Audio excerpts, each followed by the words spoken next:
Ustadz, pada tahun kemarin tanggal 10 Desember saya waktu itu ada acara seminar, tiba-tiba saya menemukan uang 250.000. Kata guru saya, karena saya bilang kepada guru saya ada uang hilang, dan guru saya Ustadz juga. Ya, guru itu Ustadz. Ustadz itu bahasa Indonesianya guru. Guru itu bahasa Arabnya Ustadz. Ya. Dan guru saya Ustadz juga. Ya. Dia mengatakan, udah uang itu jadi milik kamu. Ah, ini dia. Karena saya tidak tahu ilmunya, saya pakailah uang itu. Nah, ya. Sebagian disodakohkan, iya, rumus. Sodakohnya kurang lebih berapa ini? 20.000, 70.000. Kelihatannya sih 70. Berapa ini, Mas? 70.000. Nemu 250. Baik, sedekah 70. 180 pakai sendiri. Sisanya dipakai oleh saya. Bagaimana Ustaz hukumnya? Apakah saya berdosa? Baik. Salam kanggo Ustaz di Kongosong. Baik. Harta temuan itu kalaupun ingin diambil, sebelum diambil dipertimbangkan dulu resiko. Ada dua cara.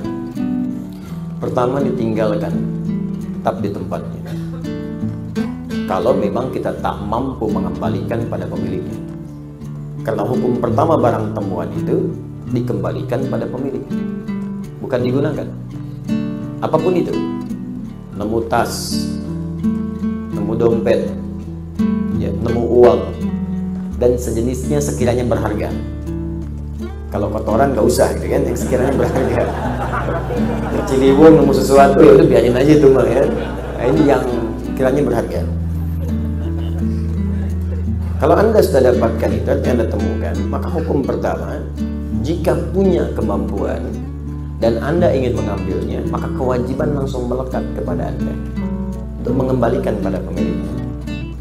Kalau tak punya kemampuan, ada dua pilihan. Ini meninggalkan itu supaya resiko beban tidak berpindah kepada Anda.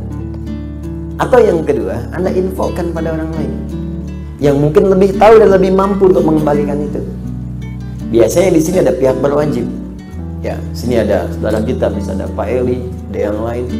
Kembalikan lewat orang atau yang punya kemampuan, punya instrumen untuk melacak itu. Pak, saya menemukan uang ini, Pak. Saya tidak tahu pemiliknya siapa. Tapi yang kita rujuk itu punya kemampuan untuk melacak, ditemukan di mana, bisa melihat sidik jari, macam-macam dan sebagainya. Yang kira-kira bisa dikembalikan dengan nilai berharga, ya. Baik, tapi kalau Anda merasa di situ punya kemampuan atau ingin beramal soleh sekaligus mencari pemiliknya untuk dikembalikan, maka pertama niatkan untuk beribadah kepada Allah. Itu dulu. Ingat, kaidah ini penting. Nanti begitu Anda niatkan karena Allah, maka Allah akan melembutkan. Orang yang memiliki barang itu boleh jadi ada manfaat yang Anda dapatkan dari situ. Nanti saya berikan kisah lain terkait ini. Nah, apa yang terjadi kemudian? Maka berusaha kembalikan dulu. Cari jalan. Anda mencari, nggak ada nih kemudian pemiliknya, nggak ada alamat, nggak ada macam-macam. Cari dulu, cari wasilah, tanyakan ini, tanyakan itu, ya, dan seterusnya.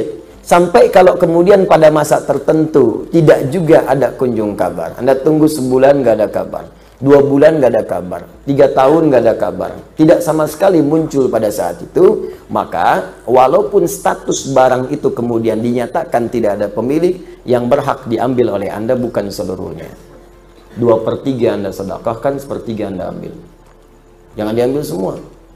Ya, berikan kepada yang lain dulu. Hak yang lain berikan, Anda ambil sebagiannya. Jelas sampai sini? Baik. Tapi yang saya katakan sekali lagi, lebih baik kalau pun tak mampu, Anda serahkan kepada yang punya kemampuan untuk merujuk. Tapi kalau Anda kira-kira punya rasa, kayaknya si fulan nih, Anda ambil dan niatkan kepada Allah. Di situ nanti ada hal yang sangat indah. Pernah terjadi kejadian, seorang pejabat di Indonesia umrah, membawa uang cukup banyak, 3 miliar di kantongnya. Ya, pakai dolar dia bawa itu. Ini kisahnya tercerita langsung ke saya. Begitu kemudian teman-teman didapatkan itu, ketinggalan di bandara. Ya karena dia mau niat ibadah, ya sudahlah, biarin aja gitu kan. Dia jalan aja, sudah macam-macam. Tiba-tiba ada yang ngantarkan. Pak, katanya saya menemukan ini kayaknya punya bapak tadi. Dia, oh iya betul deh, katanya punya saya ini, silakan. Udah begitu dia buka utuh semua, nggak ada ambil, nggak ada apa. Tiba-tiba diambil $20.000, langsung diberikan. Pak, bawa aja ini, silakan. Silakan katanya. Jangan Pak, saya karena Allah, bukan. Memang Anda kerjakan karena Allah. Nah ini bagian terima saya. Syukur saya kepada Allah, berterima kasih kepada Anda. Diambil $20.000, dia diberikan kepada dia. $20.000, 260 juta, langsung ambil. Berikan. Banyak kejadian begitu. Ada dulu yang ketinggalan seorang orang soleh, dermawan, orang kaya. Ketinggalan teman-teman sekalian, mutiara hadiah untuk putrinya.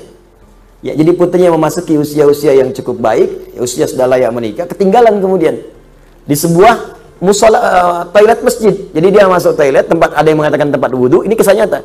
Jadi begitu dia berwudhu selesai, dia lupa ngambil itu. Sholat dia kan, pulang-pulang dia kaget kan, hilang, tidak ketemu. Balik lagi ngecek, udah nggak ada.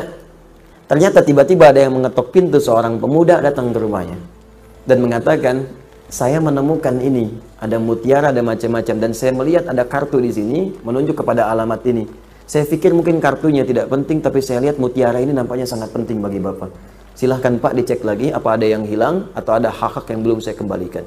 Begitu dibuka semuanya utuh. Apa yang terjadi? Dipanggil putrinya. Ketika dipanggil putrinya, dia katakan, nah Bapak ingin memberikan hadiah ini tapi tertinggal tadi di musola, tiba-tiba datang seorang pemuda mengembalikan ini. Pemuda ini boleh jadi bukan mutiaranya yang penting, tapi pemuda ini yang dikirimkan oleh Allah menjadi bagian hadiah untukmu.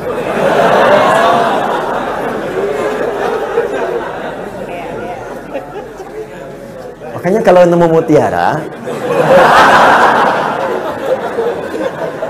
jangan dijual ke pasar loak. Cari pemiliknya dulu, cari pemiliknya. Ya, dia siapa tahu dia masih punya cucu, masih SD. Memang untuk dia, mungkin jodohnya anak antum di kemudian hari. Bangun jadi kekerabatan, jadi teman kan? Mungkin pemilik perusahaan, mungkin macam-macam. Jadi bagian yang mungkin Allah datangkan rezeki di situ. Jelas ya? Terus kasus yang tadi bagaimana Ustadz? Anda ambil 70.000. Ya, maaf, Anda berikan 70.000. Banyakkan Anda ngambilnya. Ya, 250.000. 250.000 bagi 3 berapa? Ayo cepat. Cepat tuh Joni. Berapa? 80 sekian, 82, ya kan? Maka ya sudah, Anda kembalikan aja dulu, tambahkan yang tadi. Ya, keluarkan. Berarti kan yang Anda ambil 250.000 kurangi 70, 80, ya kan? Maka 100.000-nya keluarkanlah. Ya, keluarkan. Dikeluarkan kemana Ustaz? Sedekahkan kepada yang memerlukan. Ya, berikan, dan semoga Allah ridha dengan apa yang telah Anda